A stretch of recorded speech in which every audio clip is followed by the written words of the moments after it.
Les enfants, vous êtes là? Il y a des enfants ici? Il y a des enfants. Bon. Alors, on va commencer ce matin le message avec Marie-Hélène. Elle a toujours des belles histoires à raconter. Alors, nous qui sommes des grands enfants, moi j'aime bien aussi, hein. Je sais pas, les grands, tu veux bien dessous? Voilà, alors, on te laisse la place. Mon histoire commence au Japon, dans un pays très lointain, et il y a très longtemps. Un prince de ce pays, du Japon, avait dans son palais une pièce spéciale pour mettre là les trophées, ses victoires. Et là, il collectionnait des vases précieux, des vases dorés à leur fin. Chaque fois, c'était une partie de son butin. Et il aimait particulièrement ces vases, il aimait à se promener au milieu, regarder, chaque fois ça lui rappelait qu'il avait été victorieux, et ça lui faisait un bien terrible. Et un autre service qui était précieux et très délicat, c'était l'entretien des vases, faire la poussière. Et c'était un grand honneur, mais aussi un grand risque de faire cela. Et un jour, par mégarde, un jeune serviteur casse un vase. Le prince est furieux. Furieux. Tout ce que tu mérites, c'est la peine de mort. Et alors, que voulez-vous faire? Ce n'est qu'un serviteur. Sa famille vient, sa mère vient, ses oncles, ses sœurs viennent implorer le prince. Nous payerons, nous travaillerons, nous vendrons tout pour rembourser, mais épargner sa vie. Le prince reste inflexible. Le jour de la sentence arrive. Mais avant, un sujet se présente au palais. Demande à voir le prince, disant qu'il a une solution pour le vase cassé. Le bruit se répand dans tout le palais qu'un sujet du roi a trouvé quelque chose de particulier, de miraculeux pour réparer ce vase. Le bruit arrive jusqu'au prince.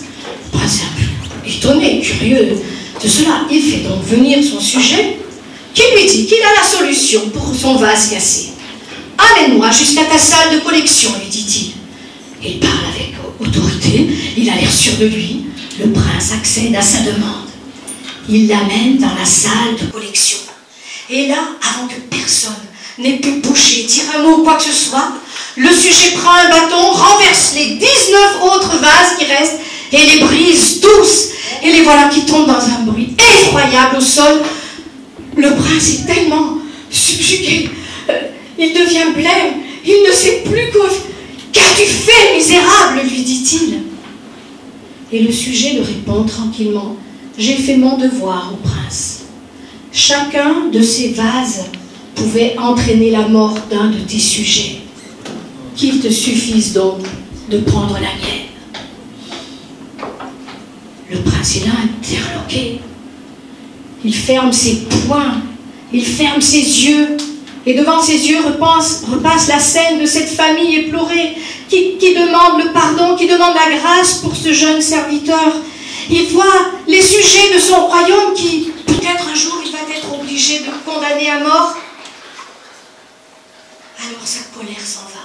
Il laisse partir sa colère. Et ce jour-là, le prince a gracié son serviteur maladroit et son sujet courageux.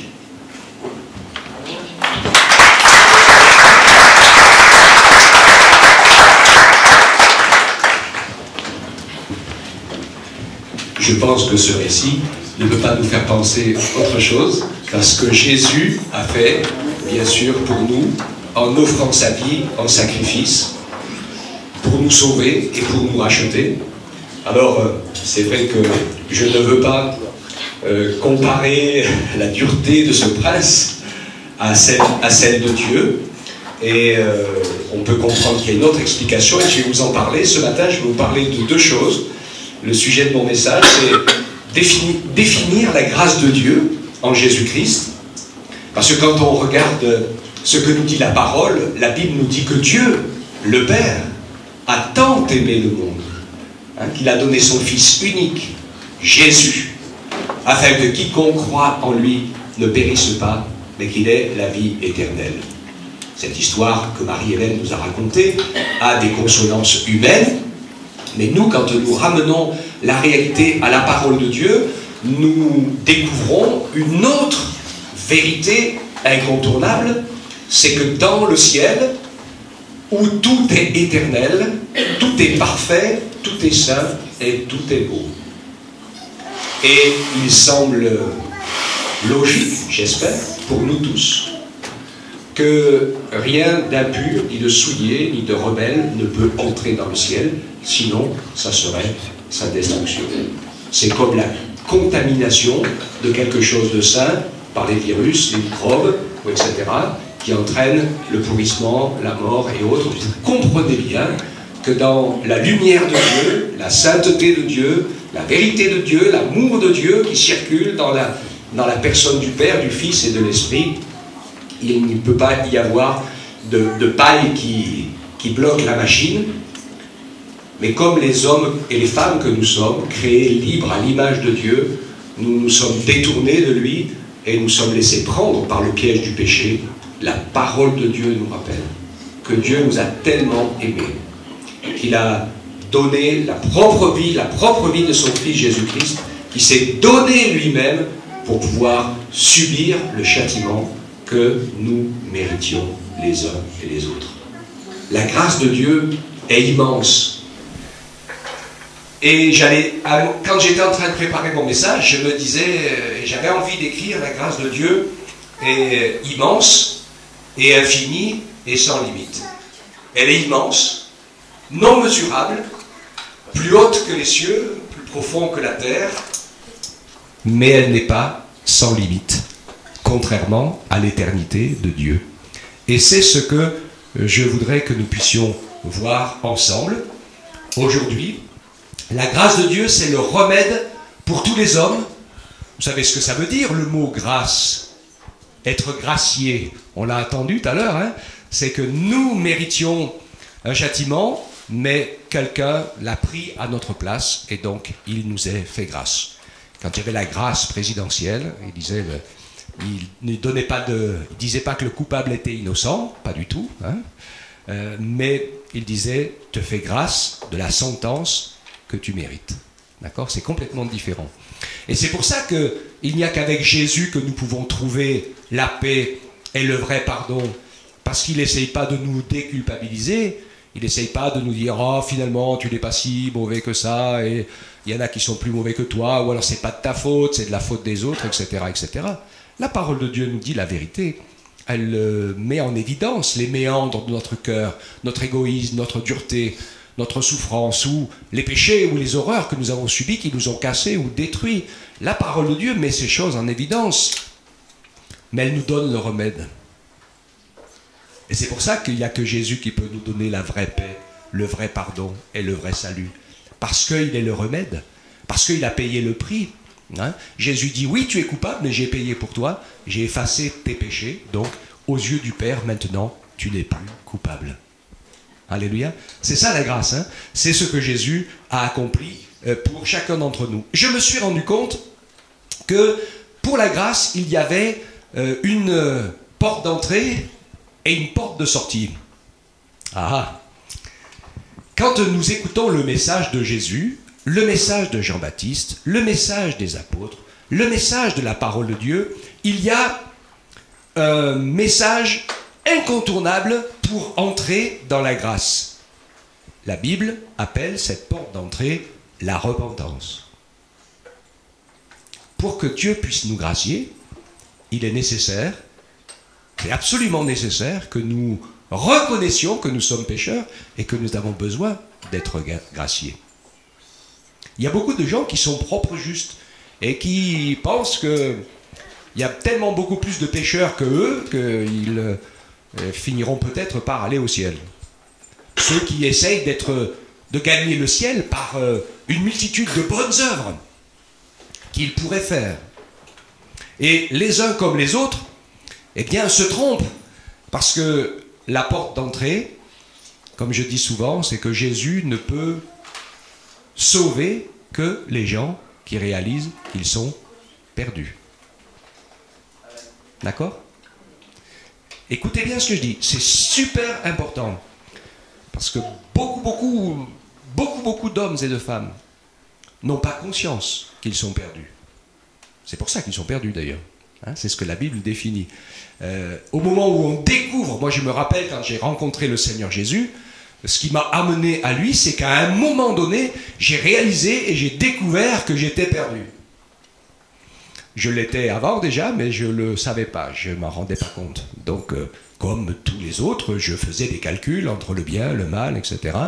Je réfléchissais à ma position dans la société, dans la famille, dans ma vie, par rapport aux autres, etc. Je me posais ce genre de calcul. Et puis un jour, je me suis rendu compte que quelles que soient les choses que j'avais faites ou pas faites d'ailleurs, parce que c'est ça le péché, hein, c'est les choses qu'on aurait dû faire et qu'on n'a pas fait, comme les choses qu'on n'aurait pas dû faire et qu'on a fait. En fait, c'est un état de cœur. C'est une manière de vivre seul, isolé, coupé de la communion et de la vie de Dieu. Donc nous sommes tous pécheurs. La Bible dit, il n'y a pas un juste, pas même un seul. Jésus dit, je suis venu chercher et sauver ceux qui sont perdus. Amen. Jésus n'arrivait pas à sauver et à emmener au salut beaucoup de religieux qui pensaient mériter le ciel parce qu'ils étaient presque sûrs d'accomplir presque toute la loi. C'était tout du presque, hein, mais il en manquait tellement peu. Comme je dis toujours, hein, vous savez combien de maillons de chaîne il faut couper pour que la chaîne rompe?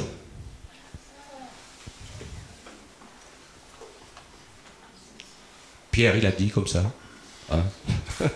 Oui, les empereurs romains, ils disent ça. Hein? Mais un seul maillon, la chaîne est rompue.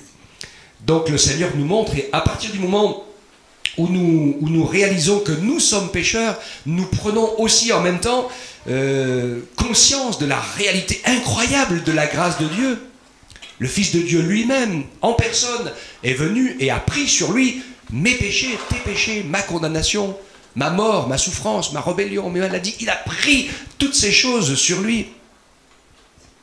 Quel amour incroyable pour chacun d'entre nous. Amen. N'oublions jamais qu'il y a une porte d'entrée. Jésus a dit qu'il était la porte étroite et le chemin étroit. Il n'y a pas 50 endroits. La grâce commence au pied de la croix, dans la repentance.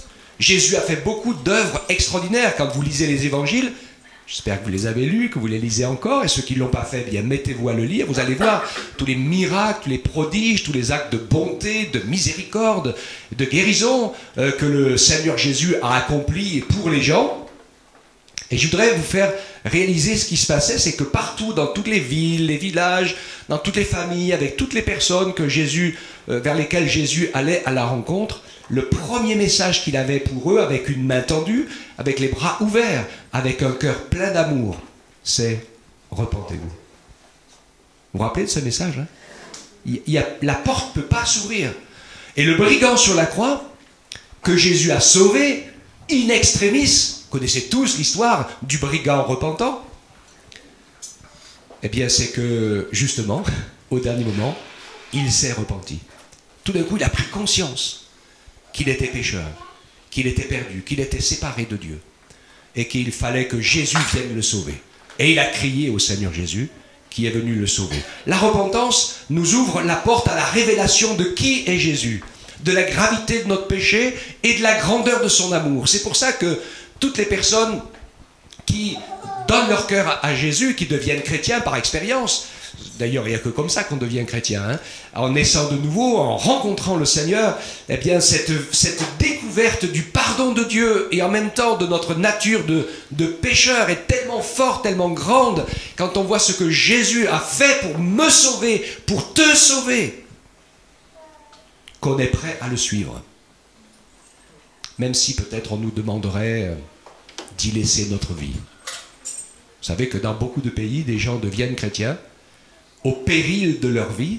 Et pourquoi cela leur arrive-t-il dans un milieu hostile où les autres, ou les religions, ou la politique les obligent, ou leur interdisent, etc. C'est parce que quand on a pris conscience de ses péchés, et qu'on a trouvé la valeur du sacrifice de Jésus pour chacun d'entre nous, qu'on découvre la grandeur de son salut et la vie éternelle que le Seigneur Jésus nous donne, cette vie éternelle qui commence au moment où tu laisses entrer Jésus dans ton cœur.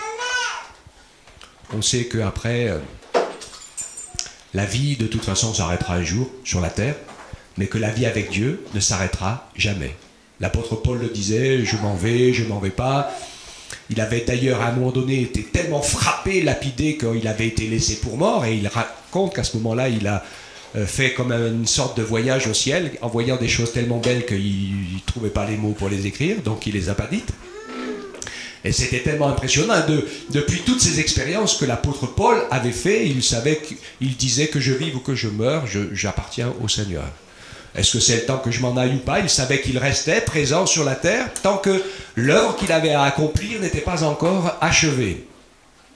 Et donc, quand on reste sur la terre encore, on sait qu'il y a je sais que pour moi, pour toi, on a encore des progrès à faire, on a encore des choses à apprendre, et on a encore des œuvres que Dieu a préparées d'avance pour que nous les pratiquions. Et quand le Seigneur pense que ces choses-là sont arrivées à leur terme et qu'elles sont mûres, il nous rappelle à lui. Quand le fruit est mûr, il le cueille. Et il nous emmène dans son éternité. C'est important d'avoir cette prise de conscience.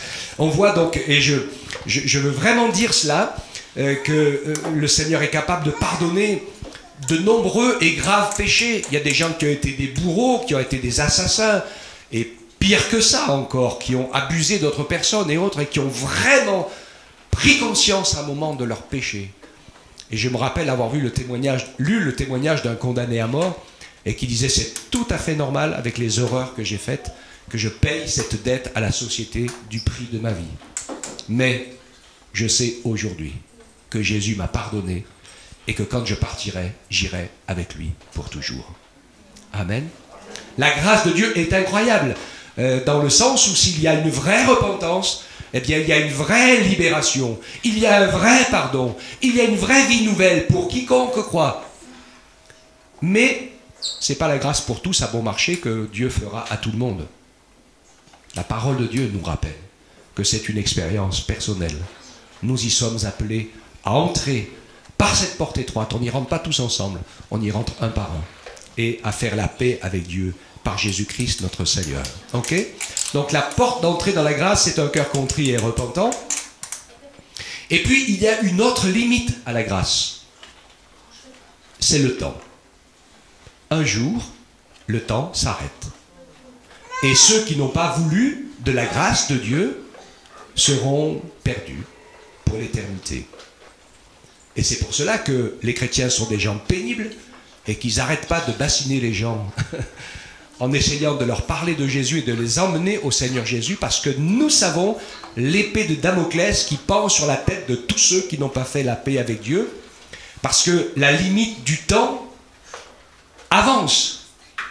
Comprenez ce que je veux dire? Si Dieu peut tout pardonner, il y a un moment donné où si on n'entre pas dans la grâce, si on la refuse, alors le temps va s'arrêter, et si on n'a pas fait la paix avec Dieu, on va entrer dans l'éternité perdue. Si on a fait la paix avec Dieu, on va entrer dans l'éternité, sauvé pour toujours. Alléluia. Alors, il y a la patience de Dieu, et c'est important, il y a la non-limite de Dieu, quoi que tu aies fait, qui te condamne, viens au Seigneur Jésus avec un cœur repentant, il peut te pardonner, il peut te changer, et il veut le faire. Jésus a payé cher pour cela, il en a donc la capacité, et c'est son plus grand plaisir que de pardonner, que de faire grâce, que de te redonner une nouvelle chance. Mais il ne peut pas le faire malgré toi. D'accord avec ça, hein? À nous de prendre la porte d'entrée, et à nous de ne pas abuser avec le temps, et de pouvoir savoir qu'à un moment donné, ça va s'arrêter. Et bien sûr, il y a plusieurs sortes d'arrêts. C'est que notre vie est finie, elle est arrivée au bout, et Dieu a usé de patience, mais certains n'ont pas voulu. Ou alors un événement assez dramatique arrive, je vais vous en parler, puisque c'est la deuxième partie du message, où Jésus parle de ce qui va se passer à la fin, et il le compare avec ce qui s'est passé avec le déluge. À un moment donné, la terre a été détruite par le déluge, et Dieu nous explique dans sa parole qu'est-ce qui se passait au milieu des hommes à ce moment-là? Parce qu'il y a des gens qui disent « Oh, depuis le temps que vous dites que l'Église va être enlevée, que Jésus revient, on attend toujours. » Et je dis heureusement que le Seigneur a attendu jusqu'à aujourd'hui, ou il y a quelques années, parce que plusieurs d'entre nous n'auraient pas eu le temps d'être sauvés. Tant que Dieu pourra espérer sauver quelqu'un, eh bien, il patientera. D'accord? C'est ce qui s'est passé pour le déluge, mais quand on voit le moment où la sentence du déluge tombe, eh bien, on voit que seul Noé et sa famille ont écouté Dieu, ont entendu ce qui allait se passer, sont montés dans l'arche, et pour le reste, il nous est dit que pour les hommes et les femmes de cette époque, tous les jours, toutes les pensées de leur cœur étaient uniquement tournées vers le mal. Donc il y a un moment, c'est plus possible. La grâce s'arrête. Comme une vie qui ne peut pas, si elle a vécu 70, 80 ans, 90 ans, certains 100 ans, sans se repentir. Hein, je disais, on parlait avec quelqu'un il n'y a pas très longtemps de la longueur de la vie des gens. Ben, il vaut mieux mourir à 30 ans sauvé qu'à 90 ans perdu. Hein, parce que je ne voudrais pas me retrouver devant Dieu à 90 ans, devant son grand trône blanc du jugement qui va dire il fallait que je t'en donne combien pour que tu trouves le temps de te repentir. 200, 300 d'accord, d'années. Vous voyez ce que je veux dire? Jésus dit, votre temps est toujours prêt. C'est à nous de nous laisser toucher par la parole du Seigneur. Et à un moment donné, ça s'arrête. La Bible nous parle de la fin des temps. Alors Mustapha nous parlait un petit peu de la situation, un peu du marasme un peu actuel dans lequel nous vivons. Alors j'ai deux choses à dire à ce sujet-là. La première, c'est que nous, les chrétiens, qui connaissons la Bible et qui connaissons le Seigneur, nous ne sommes pas du tout étonnés et nous savons déjà que ces choses arrivent. Parce qu'elles sont expliquées noir sur blanc dans la parole de Dieu. Tous les détails sont expliqués. Les enfants avec le cœur rebelle, le mal appelé bien, le bien appelé le mal, plus de moralité, plus rien, la marque de la bête, personne ne peut plus acheter ni vendre sans faire partie d'un certain nombre de choses que vous voyez s'organiser dans le monde d'aujourd'hui. Comment vous faites aujourd'hui si vous voulez vivre et que vous n'avez pas un compte en banque, une carte bancaire, un carnet de chèques, etc., une identité, une adresse ou autre? Dans le monde occidental, vous êtes fichus. Hein? Et ça va s'étendre au monde entier. Plein d'autres choses encore. Des cataclysmes avec l'eau qui inonde partout. La parole de Dieu nous rappelle, dans la fin des temps, il va arriver des événements climatiques tellement graves que les gens perdront la vie et que certains même mourront de peur au bruit de la mer et des flots.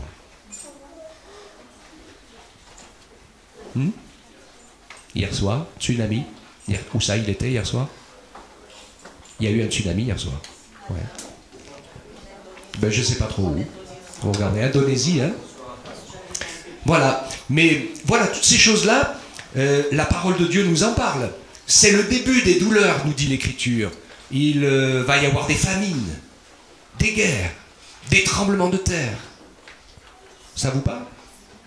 Jésus dit, quand vous verrez ces choses, levez les yeux, car mon retour approche. Alors, je vais dire que nous sommes un peu fébriles devant ces situations, mais nous savons que rien n'empêche le calendrier de Dieu de se dérouler et que ce qui est en train de se passer, la plupart du temps, est le résultat de la folie des hommes. Alors moi, je vais vous annoncer une bonne nouvelle, c'est que tous les chrétiens qui connaissent le Seigneur Jésus attendent un deuxième Noël. Nous, la bonne nouvelle de l'Évangile, c'est que Jésus est venu une première fois pour ouvrir le temps de la grâce, pour que les hommes puissent être sauvés, guéris, rachetés, vivre le secours de Dieu et être sauvés. J'ai pas fini mon message, j'ai mangé quelque chose tout à l'heure que je veux dire quand même, c'est super important. Parce que quand Jésus parlait de repentance et qu'il bénissait, faisait du bien, multipliait le pain et faisait de nombreuses guérisons, vous savez ce qu'il a dit à la fin de son ministère, Jésus? Il a annoncé le malheur sur toutes ces villes. Malheur à toi, Chorazim, Bethesda. Et il a fait la liste de ces villes dans lesquelles il avait fait de tellement belles grandes œuvres. Il dit, parce que si j'avais fait ces choses, si Dieu avait fait ces choses au milieu de Sodome et de Gomorrhe, les gens se seraient repentis. À Ninive, les gens se sont repentis. Et le défi de la grâce, en fait, c'est de pouvoir, et beaucoup de gens le font, comptent sur le secours de Dieu, l'aide de Dieu, l'accompagnement de Dieu, pour que leur vie se passe pas trop mal, mais ne se prépare pas à l'éternité. Et ne se prépare pas à vivre avec lui aujourd'hui. Parce que le salut de Dieu, c'est pour aujourd'hui. Et la plupart des hommes et des femmes ne savent pas qu'il y a une autre vie qui les attend. Tu vis la vie que tu vis et tu ne sais pas que ce n'est pas la bonne vie, que Dieu a une autre vie parce qu'il a un chemin tracé qui est son plan pour toi. Et toi, tu es sur la terre là pour faire ce qui te semble bon, sans savoir que Dieu t'a donné la vie, une place, un nom, que tu es une personne bénie au nom du Seigneur pour accomplir tous les desseins que Dieu a prévus pour toi. La parole de Dieu nous parle de cela, hein, celui qui construise leur vie avec du foin, de la paille, du bois, c'est-à-dire toutes les choses humaines de la terre. Et il y en a plein qui prient Dieu de les aider à construire leur cabane. La cabane des 3 petits cochons. En bois, en planche, en paille et en foin. Hein? Alors que Dieu veut que tu puisses construire une vie avec de l'or, de l'argent et des pierres précieuses. C'est une autre vie, ça. Et dans la parole de Dieu, l'or, c'est la foi. L'argent, c'est le rachat que Jésus a fait en payant, donc en nous faisant grâce. Et les pierres précieuses, c'est la vie éternelle. C'est toute la dimension de l'éternité, de tout ce qui est inusable, impassable et qui demeure pour l'éternité. Et je fais bien attention quand je dis l'éternité, parce que vous avez des gens qui viendront taper à votre porte et qui vous parlent du paradis d'une manière un petit peu bizarre, et ils reprennent toute la parole de Dieu, et ils se trompent énormément parce qu'ils ne sont pas capables de faire la différence entre pour toujours et l'éternité. Pour toujours, ça veut dire que ça dure tellement longtemps qu'aucun être humain n'a la dimension pour contenir le départ et l'arrivée. La grâce, la révélation, ou comment je vais dire ça, je cherche le mot pour la période donnée de la grâce. J'avais un mot pour ça que j'ai mangé. Tu avais la période de la loi, la période de la grâce, la période des patriarches, les dispensations. On appelle ça les dispensations. Il y aura la dispensation du millénium. Je ferai une petite allusion à cela après. Mais nous sommes dans la dispensation de la grâce. Et la dispensation de la grâce, selon la parole de Dieu, c'est pour toujours. C'est-à-dire environ un peu plus de 2000 ans. C'est une dimension que aucun d'entre nous ne peut être au début ni à la fin. D'accord, hein? Et ça se comprend tout à fait. Je sais qu'un jour, je parlais de la foi et de l'amour de Jésus à une personne âgée qui, elle, le comparait avec sa religion. Et dans les éléments de sa religion, elle me disait un certain nombre de choses. Et elle me disait, monsieur, ça a toujours été comme ça. Alors j'ai dit, madame, tout jeune que je suis, et avec tout le respect que je vous dois, je vais vous dire que ça n'a pas toujours été comme ça. Et ce que vous me dites que c'est toujours que c'est comme ça, ça fait que 200 ou 300 ans que c'est comme ça. Mais dans les siècles avant, c'était pas du tout comme ça. Et encore bien avant, c'était pas du tout comme ça. J'ai dit, la terre n'est pas née avec vous, madame. Elle tourne depuis un sacré bout de temps. Et les choses dans lesquelles vous vivez aujourd'hui, eh bien, si vous... parce que c'est votre pour toujours. C'était toujours comme ça quand je suis né, ça sera toujours comme ça quand je vais mourir. Mais c'est pas si long que ça, hein. Vous avez remarqué que ça passe un peu vite quand même. Bon, ok. L'éternité, pour toujours, c'est toutes les promesses de Dieu qui sont pour maintenant, pour des dispensations particulières, mais l'éternité, c'est la dimension de Dieu dans laquelle nous irons, tous les rachetés, après avoir régné avec Jésus pendant 1000 ans sur la terre, pour apprendre un certain nombre de choses différentes qui seront les nôtres. Mais avant cela, ce nouveau Noël que le Seigneur nous annonce, eh bien, c'est qu'il viendra nous chercher. Alléluia. Il nous prendra avec lui. Et le Seigneur nous apprend ces choses. Je vais sauter quelques versets que j'avais notés parce que je pense que c'est important. Apocalypse 26. Apocalypse 26, il dit « Heureux et saints ceux qui ont part à la première résurrection. La seconde mort n'a point de pouvoir sur eux, mais ils seront sacrificateurs de Dieu et de Christ et ils régneront avec lui pendant 1000 ans. » Matthieu 24, 29. Aussitôt après ces jours de détresse, le soleil s'obscurcira, la lune, etc. Vous avez tous les détails que je vous ai cités, mais plein de versets vous en parlent. Et il est dit que, verset 31, le Seigneur Jésus enverra ses anges avec la trompette retentissante et il rassemblera ses élus des 4 vents d'une extrémité des cieux à l'autre. Et au verset 36, enfin avant il dit regardez les saisons, hein. Vous savez que quand les saisons, quand les feuilles poussent, eh bien c'est le printemps. Hein. Jésus nous parle de son retour de manière précise, il dit personne ne sait ni le jour ni l'heure. Verset 36, pour ce qui est de jour ni de l'heure, personne ne le sait, ni les anges, ni le Fils, le Père seul. Alors personne ne sait le jour, mais ça c'est comme l'accouchement d'une femme enceinte. Personne ne sait le jour, sauf que ça ne sera pas dans 21 mois. Hein. Ça c'est les éléphants. Ça sera dans 9 mois. Donc il y a un moment donné, c'est obligé, ça sera l'heure, ça va arriver. Et Jésus nous dit la même chose. Regardez, vous allez voir des choses qui arrivent, qui se passent, tac, tac, tac, tac, tac, et quand tous ces événements vont arriver, alors vous savez que vous êtes dans le moment, il va revenir. Il faut se tenir prêt. Verset 40, de 2 hommes qui seront dans un champ, l'un sera pris et l'autre laissé. Parce qu'au moment où Jésus va revenir, il y en a qui seront en train de travailler, parce qu'il y a une moitié de la terre qui sera dans la journée. Mais de 2 femmes qui moudront à la meule, l'une sera prise et l'autre laissée. Et puis, dans un autre texte, à un autre endroit, il nous rappelle, il dit deux qui seront dans un lit, l'un sera pris, l'autre laissé. Et c'est logique, hein, parce que le moment où le Seigneur Jésus reviendra, à l'instant T, pour les uns, ça sera la nuit, pour les autres, ça sera le jour.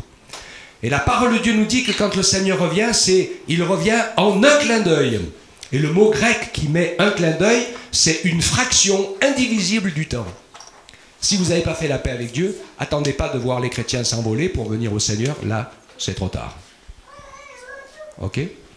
Donc c'est un jour, c'est ce qui va arriver. Des millions et des millions et des millions de personnes vont disparaître de la terre. Les cimetières vont exploser avec la résurrection de tous ceux qui seront morts. Et ça sera l'enlèvement de l'Église, le deuxième Noël pour tous les chrétiens, qui a été annoncé et qui arrivera, comme tout ce que Dieu a toujours annoncé, c'est toujours arrivé, et on veut être prêt pour ce moment-là, afin de pouvoir, bien sûr, le plus rapidement possible, saisir sa grâce et sa bonté. D'accord? Donc que Dieu nous permette ainsi d'être reconnaissant pour la grâce de Dieu, d'entrer de manière personnelle dans cette grâce du Seigneur. Comme Jésus nous l'a dit, pour voir le royaume de Dieu, tu dois naître de nouveau. Et pour entrer dans le royaume de Dieu, tu dois naître de nouveau. Donc prenez la porte d'entrée de la grâce avant que le temps de la grâce se referme. Quand il prenait l'exemple du déluge, vous savez que tous les animaux sont rentrés 2 par 2 dans l'arche. Noé, toute sa famille y était déjà. On avait l'impression qu'ils s'étaient installés là, ils avaient bien fait. Et puis il nous est dit qu'à un moment donné, tout d'un coup, Dieu a fermé la porte. Et ça arrivera pareil. Et il y a plein de paraboles de Jésus qui nous parlent de ce moment-là. Les vierges folles, les vierges sages, etc. Ceux qui sont prêts, ceux qui ne sont pas prêts. Le Seigneur nous encourage à pouvoir, nous qui l'aimons, nous préparer pour ce deuxième Noël, de ne pas abuser de la grâce, quelle qu'elle soit. Alors, je ne veux pas vous faire peur en vous parlant des éléments de fin du monde, ça ne sert à rien de faire peur, parce que même s'il y a 1 million de personnes qui meurent à la fois, chacun meurt tout seul. Il n'y a que ceux qui restent qui s'en rendent compte. Hein? Donc ce n'est pas cataclysmique, et il y a beaucoup de gens qui commencent à avoir peur et un esprit de repentance quand il commence à se passer des grosses catastrophes où ils voient beaucoup d'autres gens mourir. Mais ils oublient que chacun d'entre nous, peut-être que demain matin, on ne se réveillera pas. N'importe lequel, hein. C'est sûr qu'il faut, c'est ça la réalité. Donc Dieu ne veut pas nous faire peur, mais il veut nous rappeler qu'il nous a donné le temps de la grâce, et qu'à un moment donné, eh bien, cela termine. Que le Seigneur nous permette ainsi de croire dans son amour. S'il y a des choses parfois difficiles dans nos vies et tu penses que la porte de la grâce peut être fermée, c'est un mensonge du diable. Quoi que ce soit passé dans ta vie, Dieu peut te pardonner si tu te repens.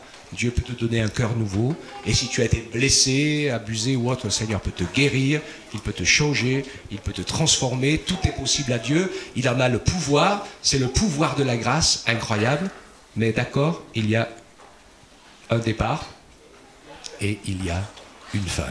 Amen. Que le Seigneur nous permette ainsi de le bénir chaque jour de ce qu'il a fait. Et nous voulons continuer à être embêtants pour notre entourage et ne pas lâcher prise jusqu'à ce que nous sachions qu'un tel ou un tel de ceux que nous connaissons ou que nous rencontrons aient pu eux aussi ouvrir leur cœur à Jésus, entrer dans la grâce, recevoir le pardon, le salut et ne plus en sortir, pour que nous puissions nous retrouver ensemble dans le ciel pour l'éternité. Amen.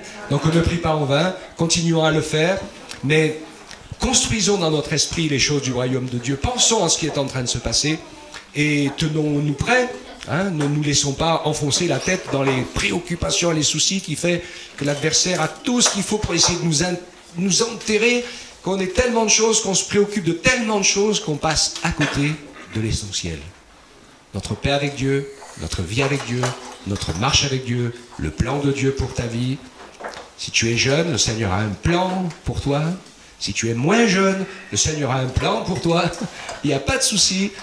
Il veut nous aider et l'important pour nous, c'est d'entrer dans la grâce, de rester dans la grâce, de vivre aussi dans la grâce, tant que le Seigneur le voudra, avant qu'à un moment donné, au son de la trompette, il vienne chercher tous ceux qui l'auront rencontré et qui auront fait la paix avec lui. Amen. Que Dieu soit béni. Des bonnes fêtes à tous avec le Seigneur Jésus, parce qu'on n'oublie pas, c'est son anniversaire. On le prie de tout notre cœur, on peut se lever. Seigneur Jésus, nous te rendons grâce et gloire pour ta grande fidélité, ta grande bonté.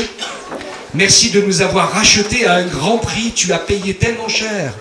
Tu as affronté le péché, la mort, la séparation d'avec ton Père pour que nous puissions être graciés de tous nos péchés, pour que nous puissions être guéris de nos maladies, pour que nous puissions être réconciliés avec toi et avec les autres, pour que ta vie nouvelle nous envahisse, ton pardon, ton esprit, ton amour. Permets à chacun d'entrer. Si quelqu'un ce matin n'était pas entré dans la grâce de Dieu, dans le salut de Dieu, qu'il le fasse, qu'il puisse simplement demander pardon au Seigneur et saisir le pardon et le salut pour se préparer à la vie éternelle. Et donne-nous de demeurer veillants et priants, de ne pas être comme ces vierges folles insensées, qui ne passent qu'à longueur de journée à s'occuper des choses de la terre. Alors que nous qui sommes tes disciples, nous sommes là pour préparer l'enlèvement de l'Église, pour que le plus grand nombre possible puisse partir avec nous, pour vivre l'éternité dans le ciel avec toi. Oui, que ton nom soit béni, Seigneur. Rends-nous cohérents. Donne-nous un esprit ouvert. Ne nous laisse pas aveugler par les chimères de ce monde, les peurs de ce monde ou les gloires de ce monde. Mais que nous puissions nous laisser visiter par ta parole, que ton esprit puisse nous convaincre et que nous puissions marcher chaque jour dans le plan de Dieu et dans la grâce de Dieu et dans le salut de Dieu. C'est au nom de Jésus que nous te demandons ces choses, Seigneur. Que nous puissions vivre des bons moments à tes côtés dans les heures et les jours qui vont suivre pour t'honorer, te glorifier et te célébrer de toutes nos forces. Que ton nom soit béni, Père éternel, au nom de Jésus. Amen. Amen.